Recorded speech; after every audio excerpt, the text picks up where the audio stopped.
বানাবো কাঁকড়া। কাঁকড়া কীভাবে পরিষ্কার করতে হয় ভালো করে সবাই ভিডিওটা দেখে নেন।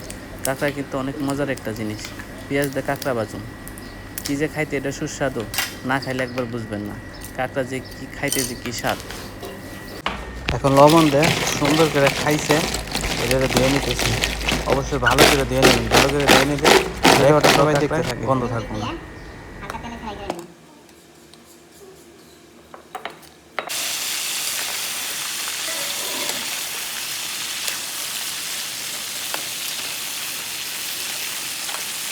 নিয়ে নিচ্ছি জিরা, কাঁচামরিচ, শুকনো মরিচ, রসুন, পেঁয়াজ আর ধনে পাতা।